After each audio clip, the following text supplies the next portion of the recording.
മഹാഗുരു ശരണം. അപ്പോൾ ഇന്ന് മാർച്ച് 9 ഞായറാഴ്ച ഒരു വീഡിയോ കൂടി ചെയ്യാമെന്ന് വിചാരിക്കുന്നു. അപ്പോൾ ഇത് ചെയ്യുന്നത് സെൽഫി സ്റ്റിക്കിൽ ഈ മൊബൈൽ വെച്ചിട്ടാണ് ഞാൻ ചെയ്യുന്നത്. അപ്പോൾ എൻ്റെ ഫാമിലിയും വന്നിരുന്നു.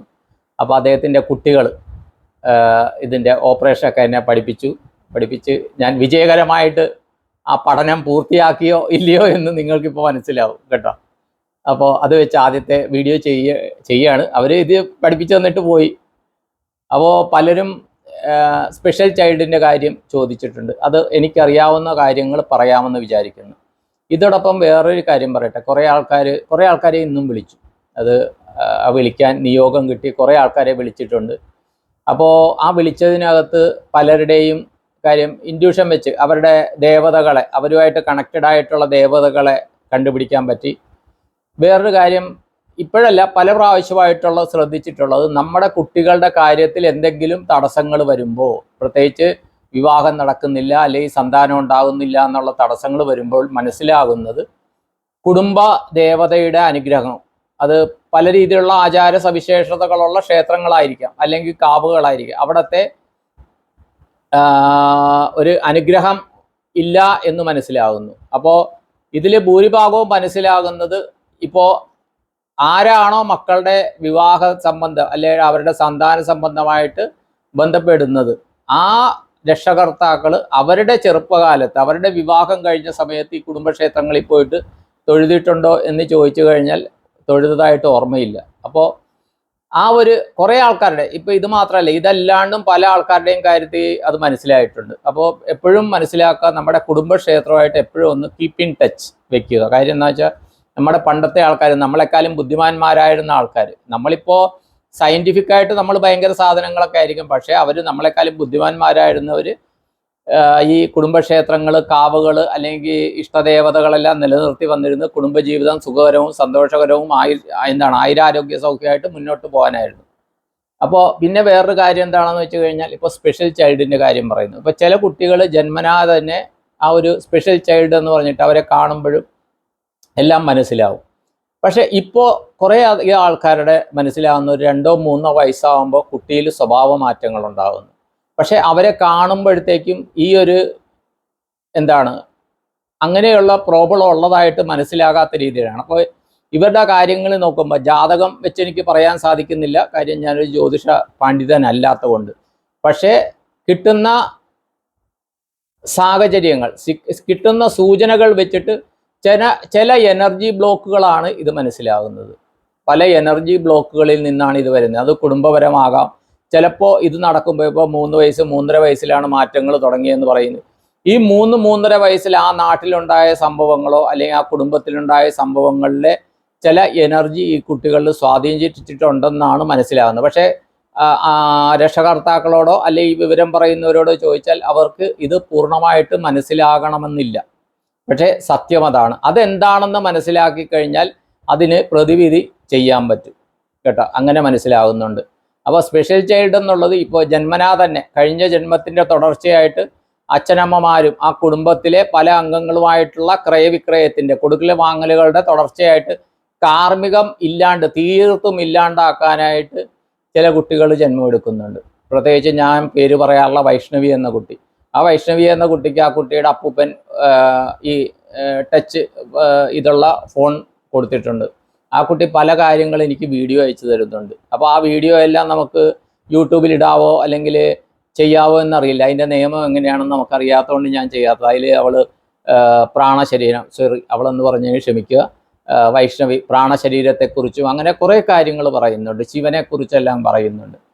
അപ്പോൾ വൈക്കത്തെ ശിവനെക്കുറിച്ചൊക്കെ വൈഷ്ണവി പറഞ്ഞു. അപ്പോൾ രക്ഷകർത്താക്കളോട് ഞാൻ ചോദിച്ചു, വൈക്കത്ത് പോകാറുണ്ടോ? ഇല്ല, ചെറുപ്പത്തിൽ എങ്ങോ പോയതാണ്. പക്ഷേ വൈക്കത്തെ ശിവനെക്കുറിച്ച് ആത്മീയമായിട്ട് കുറേയധികം കാര്യങ്ങൾ, നമുക്കറിയാത്ത കാര്യങ്ങൾ ആ കുട്ടി പറയുന്നുണ്ട്. അതുപോലെ ചില പെൺകുട്ടിയാണ് 22, 23, 24 വയസ്സുണ്ട്, എങ്കിലും ആരോ ഒക്കെ പഠിപ്പിച്ച് കൊടുത്തതുപോലെ, കഴിഞ്ഞ ജന്മങ്ങളിൽ പഠിച്ചതുപോലെ തന്ത്രി മുഖ്യന്മാർ ചെയ്യുന്ന പോലെ, അത് ഞങ്ങളിപ്പോൾ GSB സമുദായമാണല്ലോ.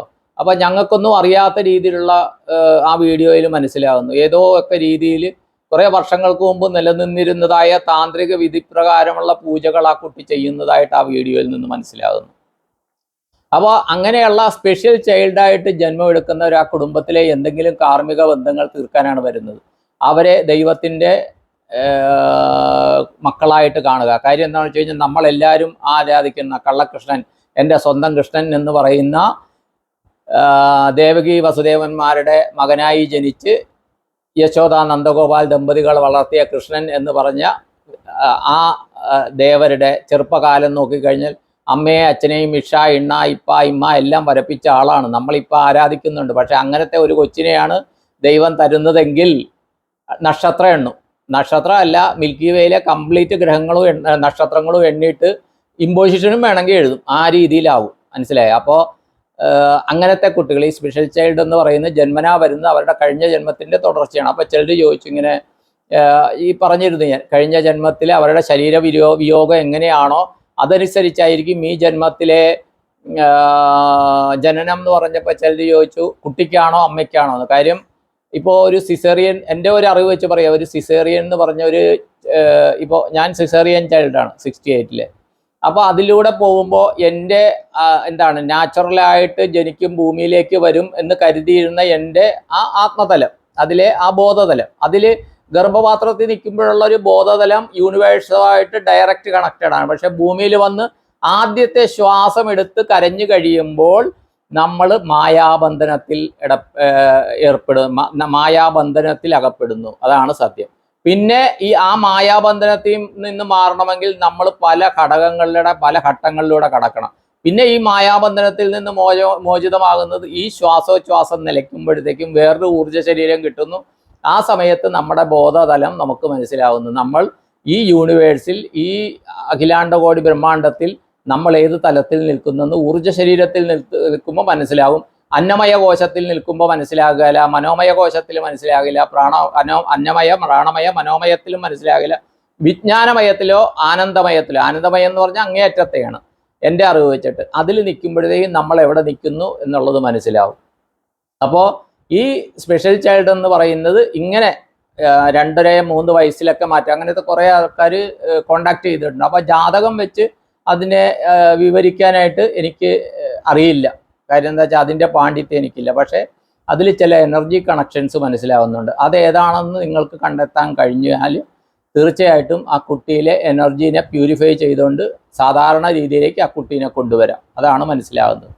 ഇപ്പോൾ കുറച്ച് നാൾ മുമ്പ് പറഞ്ഞിരുന്നു ഞാൻ, ഒരു കുട്ടി ഒരു വീട്ടിൽ, ഇപ്പോൾ എനിക്ക് 4 കസിൻ സിസ്റ്റേഴ്സ് ഉണ്ട്. എനിക്ക് സിസ്റ്റർമാരുണ്ട്, 4 കസിൻ സിസ്റ്റേഴ്സ് ഉണ്ട്. അതിലൊരാൾ ചെന്നൈയിലെ ശാന്തകുമാരി എന്ന് പറഞ്ഞിട്ട്, തമിഴ് മാത്രമേ അറിയില്ലായിരുന്നു. ഞങ്ങളുടെ മാതൃഭാഷ കൊങ്ങിണിയൊന്നും അറിയില്ലായിരുന്നു. അപ്പോൾ 2019 അഹം എന്ന് പറഞ്ഞ ഗ്രൂപ്പ് ഉണ്ടാക്കിയ ഈ ആശാട്ടി എങ്ങനെയോ അതിൽ ജോയിൻ ആയതിനു ശേഷം അത് കഴിഞ്ഞ് മുക്തിപഥം എന്നുള്ളൊരു ഗ്രൂപ്പ് ഉണ്ടാക്കി. എന്ന് പറഞ്ഞാൽ കൊങ്ങിണി സംസാരിക്കുന്ന ആൾക്കാർ, ഞങ്ങളുടേതായിട്ടുള്ള ഇതുണ്ടല്ലോ ആചാരവിചാരം, അങ്ങനെ സംസാരിക്കുന്ന വിഭാഗത്തിലെ കുറച്ച് ആൾക്കാരെ കൂട്ടുക. അപ്പോൾ അതിലെ ആത്മാക്കളെക്കുറിച്ചും ദേവതകളെക്കുറിച്ചും ഞാൻ അറിഞ്ഞ കാര്യങ്ങളാണ് പറഞ്ഞുകൊണ്ടിരുന്നത്. അപ്പോൾ ഈ ശാന്തയൊക്കെ ഭയങ്കര സംശയങ്ങളാണ്.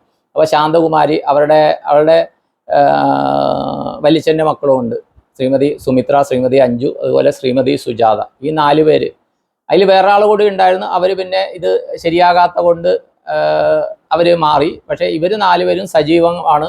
അപ്പോൾ ഇവർ പല ചോദ്യങ്ങളും ചോദിച്ച് ആ ചോദ്യങ്ങളിൽ നിന്നാണ് പല ഉത്തരങ്ങളും കണ്ടെത്താനായിട്ട് എൻ്റെ യാത്ര ആരംഭിച്ചത്. അപ്പോൾ അതിനകത്ത് ഈ സുജാത, ഇവരുടെ മിക്കവരുടെയും വീട്ടുകളിൽ ഞാൻ ഈ മദ്രാസിൽ പോകുമ്പോൾ അവരുടെ വീട്ടിൽ പോകും, അല്ലാത്ത 3 പേരുടെയും വീട്ടിലും മിക്കപ്പോഴും പോകാറുണ്ട്. അപ്പോൾ പോകുമ്പോൾ ഈ സുജാത എന്ന് പറഞ്ഞ അവരുടെ വീട്ടിൽ അവരുടെ ആരെങ്കിലും പരിചയത്തിലുള്ള ആൾക്കാരുടെ ചിലപ്പോൾ എന്തെങ്കിലും കേസുണ്ടെങ്കിൽ അവിടെ വെച്ചാണ് അത് സംസാരിക്കാറൊക്കെ. കാര്യം അവിടെ ഞാൻ പോയി മെഡിറ്റേഷനൊക്കെ ചെയ്ത ഒരു എനർജി സർക്കിൾ, അത് സുജാതയുടെ വീട്ടിലാണെങ്കിൽ, അഞ്ജുവിൻ്റെ വീട്ടിലാണെങ്കിലും, അല്ലെങ്കിൽ സുമിത്ര എന്ന് പറഞ്ഞാൽ അവരുടെ വീട് ആലുവ ഭാഗത്ത്, അതിൻ്റെ ഉള്ളിലാണ്. അവിടെ ഒരു എനർജി സർക്കിൾ ക്രിയേറ്റ് ചെയ്ത് വെച്ചിരിക്കുക. അത് ഈ മെഡിറ്റേഷനൊക്കെ ചെയ്യുന്നവർക്ക് അത് മനസ്സിലാവും. അപ്പോൾ അവിടെ വെച്ച് ഈ സുജാതയുടെ വീട്ടിൽ വെച്ചിട്ട് ഒരു ഫാമിലി ബ്ലെസ്സിങ്ങിന് വരുമ്പോൾ സ്കൂളിൽ നിന്ന് കുട്ടി വന്നപ്പോൾ ആ കുട്ടിയുടെ കൂട്ടത്തിൽ വേറൊരു കുട്ടിയും കൂടി വന്നു, അവരുടെ കൂടെ പഠിക്കുന്ന ഒരു പയ്യൻ വന്നു. ആ മെഡിറ്റേഷൻ കഴിഞ്ഞിട്ടിരിക്കുന്ന സമയത്താണ് ഇവർ വരുന്നത്. അപ്പോൾ നോക്കിയപ്പോൾ തന്നെ മറ്റേ പയ്യൻ ഇവരോട് പറഞ്ഞ്, ആ പയ്യൻ സൂയിസൈഡ് എന്ന് പറഞ്ഞാൽ കഴിഞ്ഞ ജന്മത്തിൽ സൂയിസൈഡ് ചെയ്ത ഇതിൻ്റെ റീബർത്താണ് ആ കുട്ടി എന്ന് പറഞ്ഞ് ഞാൻ പറഞ്ഞതെന്ന് പറഞ്ഞാൽ മനസ്സിലായി. അത് എൻ്റെ കഴിവൊന്നുമില്ല, അത് മെഡിറ്റേഷൻ ഗുരുക്കന്മാരുടെ അനുഗ്രഹമൊക്കെയാണ്. അപ്പോഴാണ് ഈ കൂട്ടത്തിൽ വന്നവർ പറഞ്ഞ് അവരുടെ അമ്മ ഇത് ഡിസ്കസ് ചെയ്യാണ്ട് ഈ കുട്ടി ഓർമ്മ വെച്ച നാൾ ഈ 4ാം ക്ലാസ്സാണ്. എനിക്ക് തോന്നുന്നു 1ാം ക്ലാസ് തൊട്ട് തന്നെ എന്തെങ്കിലും പറഞ്ഞു കഴിഞ്ഞാൽ ഞാൻ ഉടനെ തന്നെ ആത്മഹത്യ എന്ന് പറയുന്ന പ്രവണതയുണ്ടെന്ന്. അപ്പോൾ പിന്നെ ആ അമ്മയോട് പറഞ്ഞു, എനിക്ക് തോന്നുന്നു കഴിഞ്ഞ ജൂൺ മാസത്തിലോ മറ്റോ പറഞ്ഞത്, പറ്റിയെങ്കിൽ അമ്മ രക്ഷകർത്താക്കൾ കാണണമെന്ന് പറഞ്ഞ്. അപ്പോൾ ഓണത്തിൻ്റെ തിരക്കാണെന്ന് പറഞ്ഞ്. ഓണം കഴിഞ്ഞ് ക്രിസ്മസ് കഴിഞ്ഞ് ഇനി വിഷു വരാൻ പോണ്, ഇപ്പോഴും കണ്ടിട്ടില്ല. അപ്പം അങ്ങനത്തെ ചില കാർമിക് ബ്ലോക്ക് ഉണ്ട് കേട്ടോ. കർമ്മദോഷവും കാർമിക് ബ്ലോക്കും വേറെയാണ്. കർമ്മദോഷം എന്ന് പറയുന്നത് വേറൊരു തലമാണ്, കാർമിക് ബ്ലോക്സ് വേറൊരു തലമാണ്. അതെന്താണെന്ന് വിശദീകരിക്കാൻ ഒരു അറിവ് കിട്ടുമ്പോൾ ഞാൻ തീർച്ചയായിട്ടും പറയും. ഇന്ന് ആരുടെയോ കമൻറ്റ് കണ്ടു. അപ്പോൾ സ്പെഷ്യൽ ചൈൽഡുകളുടെ കാര്യത്തിൽ ഇങ്ങനെ ഇടയ്ക്ക് പ്രായത്തിലാണ് ഇങ്ങനത്തെ ബുദ്ധിമുട്ടുകൾ വരുന്നതെങ്കിൽ അത് നമുക്ക് അവർ സ്വാഭാവിക കുട്ടികളെ പോലുള്ള രൂപസാദൃശ്യങ്ങളാണെങ്കിൽ അവരെ മാറ്റിയെടുക്കാൻ പറ്റും. 99% മാറ്റിയെടുക്കാൻ പറ്റും എന്നുള്ളതാണ് എൻ്റെ ഒരു വിശ്വാസം, എൻ്റെ ഗുരുവ് പറഞ്ഞു തന്നുള്ള അറിവ്. അപ്പോൾ അത് ഒരു എനർജി വേരിയേഷനാണ് അവരിൽ സംഭവിക്കുന്നത്. പിന്നെ വേറൊരു കാര്യം, ഇപ്പോൾ ഇനി നേരത്തെ അറിയിച്ചതിൽ കോട്ടയത്തുള്ള ഒരാളുടെ ഒരു ഫാമിലിയുടെയും പിന്നെ പയ്യന്നൂരുള്ള ഫാമിലിയുടെയും ജാതകം മാത്രമാണ് നോക്കാനുള്ളത്. അപ്പോൾ കഴിയാവുന്നതും ആരും ദക്ഷിണ അയക്കരുതെന്ന് പറയുന്നുണ്ട്, എന്നിട്ടും അയക്കുന്ന ആൾക്കാരുണ്ട്. ഇപ്പോൾ ഈ നോക്കുമ്പോൾ മുകളിൽ എന്താണ്ടോ GPay വന്നു എന്ന് പറഞ്ഞൊരു മെസ്സേജ് വരുന്നുണ്ട്. എങ്കിലും കഴിയാവുന്നതും അയക്കാണ്ടിരിക്കാൻ ഞാൻ പറയുന്നുണ്ട്. എന്തോ ആകട്ടെ, വരുന്നിടത്ത് വെച്ച് നോക്കാം. അപ്പോൾ ഇപ്പോൾ അയച്ചത് കൂടാണ്ട് ബാക്കി എല്ലാം കംപ്ലീറ്റ് ചെയ്ത് കഴിഞ്ഞു. അതുകൂടാണ്ട് ഇപ്പോൾ ചിലർ ഇടയ്ക്ക് ഈ വീഡിയോ അല്ലെ യൂട്യൂബ് കണ്ടിട്ടുള്ള ആ ഒരു ഇതിൽ പലരും കോണ്ടാക്ട് ചെയ്തിട്ടുണ്ട്, ഒറ്റ പ്രാവശ്യം കോണ്ടാക്ട് ചെയ്തിട്ടുണ്ട്. അത് അപ്പോൾ അങ്ങനെയുള്ളത് തൽക്കാലത്തേക്ക് മാറ്റി നിർത്തി കണ്ടിന്യൂസ് ആയിട്ട് കോണ്ടാക്ട് ചെയ്യുന്നത്. ഇപ്പോൾ ഇന്ന് ലേറ്റസ്റ്റ് ഇന്ന് മെസ്സേജ് അയച്ചവരെ എല്ലാം ഇന്ന് രാവിലെ തൊട്ട് കുറേ അധികം ആൾക്കാരെ ഞാൻ കോണ്ടാക്ട് ചെയ്തു. ഇന്ന് രാത്രിയിലത്തേക്ക് ഒരുമാതിരി എല്ലാവരെയും മെസ്സേജ് അയക്കുകയോ കോൾ ചെയ്യുകയോ ചെയ്യും. കോൾ ചെയ്യുന്നത് കഴിയാവുന്നതും വൈഫൈയിൽ നിന്ന് വോയിസ് കോളാണ് ഞാൻ ചെയ്യുന്നത് കേട്ടോ. അപ്പോൾ അതുകൂടാണ്ട് സ്പെഷ്യലായിട്ട് ആരോടെങ്കിലും നേരിട്ട് സംസാരിക്കണമെങ്കിൽ എൻ്റെ വേറൊരു ഫോണിൽ നിന്ന് ഞാൻ വിളിക്കുകയാണ്. ആ നമ്പർ കൂടുതൽ ആൾക്കാർക്ക് കൊടുക്കുന്നില്ല. കാര്യം അതിൽ ഒരു ഡാറ്റ കുറവും, പല ആൾക്കാർ കൂടുതൽ നേരം വിളിച്ചാൽ ഹാങ് ആകും ഫോൺ. ഇപ്പം തന്നെ ഈ ഞാൻ ഉപയോഗിക്കുന്ന സാംസങ്ങിൻ്റെ ഒരു ഫോൺ, അതിനകത്ത് ഈ വാട്സാപ്പ് നോക്കുമ്പോൾ വെയിറ്റ് ക്ലോസ് എന്ന് പറഞ്ഞ ഓപ്ഷൻ കാണുന്നുണ്ട് വാട്സാപ്പ് ഓൺ ചെയ്യുമ്പോൾ. എനിക്ക് തോന്നണം അത് അത്രയ്ക്ക് ഡാറ്റ അതിനകത്ത് വന്നിട്ടുണ്ടോ എന്ന് തോന്നുന്നു. ചിലർ സന്തോഷ സൂചകമായിട്ട് അവർ പോയി അമ്പലത്തിൽ പോയതിൻ്റെ സെൽഫിയും അവിടുത്തെ വീഡിയോയും അല്ലെ കുടുംബത്തിലെ പൂജയുടെ കാര്യങ്ങളും വീഡിയോയൊക്കെ അയച്ചു തരുന്നുണ്ട്. അതൊക്കെ സന്തോഷം, എനിക്കും ആ എനർജി ആയിട്ട് കണക്ട് ചെയ്യാൻ പറ്റുന്നുണ്ട്. അപ്പോൾ അത്രയും സാധനം വരുമ്പോൾ ഫോൺ ഹാങ് ആവുന്നുണ്ട്, അതുകൊണ്ട് കേട്ടോ. അപ്പം ഞാൻ കഴിയുന്നതും ആൾക്കാരെ കോണ്ടാക്ട് ചെയ്യാൻ ശ്രമിക്കുകയാണ്. കാര്യം നിങ്ങൾ കാണിക്കുന്ന ഈ സ്നേഹം, സന്തോഷം എനിക്കുള്ള പാഠങ്ങളാണെന്ന് പൂർണ്ണ ബോധ്യം എനിക്കുണ്ട്. എൻ്റെ ആത്മതലം ഉയരാനുള്ള ഒരു സാഹചര്യം യൂണിവേഴ്സ്, എൻ്റെ ഉപാസനാമൂർത്തികൾ, എൻ്റെ ഗുരുപരമ്പരകൾ ഉണ്ടാക്കി തരികയാണെന്നുള്ള ഉത്തമ ബോധ്യത്തോടെ അത്രയും സേവന സന്നദ്ധനായി ഡൗൺ ടു എർത്തായിട്ടാണ് ഞാൻ ഇത് ഇടപെടുന്നത്. പിന്നെ എനിക്ക് പ്രാക്ടിക്കൽ ബുദ്ധിമുട്ട് മനസ്സിലിങ്ങനെ വരുമ്പോൾ ഞാൻ പറയുന്നു എന്നുള്ളതേ ഉള്ളൂ. ക്ഷമിക്കുക. എന്തെങ്കിലും പറയുന്നതിൽ കൂടുതൽ കുറവുണ്ടെങ്കിൽ ദയവ് ചെയ്ത് നിങ്ങളുടെ ഒരു കുഞ്ഞനിയനായി കണ്ടിട്ട് അല്ലെങ്കിൽ ഒരു ജ്യേഷ്ഠനായി കണ്ടിട്ട് അല്ലെങ്കിൽ അമ്മാവനായി കണ്ടിട്ട് ക്ഷമിക്കുക. ഇത്രയും പറഞ്ഞുകൊണ്ട് നിർത്തുന്നു. ഇന്നത്തെ എൻ്റെ ഉപാസന, എൻ്റെ മെഡിറ്റേഷൻ്റെയൊക്കെ ആ പുണ്യഫലം എല്ലാവർക്കും പങ്കുവെച്ച് നൽകുന്നു. All the best to all. Thank you all. എല്ലാവർക്കും എല്ലാ നന്മകളും വരട്ടെ എന്ന് സങ്കല്പം ചെയ്തുകൊണ്ട് നിർത്തുന്നു.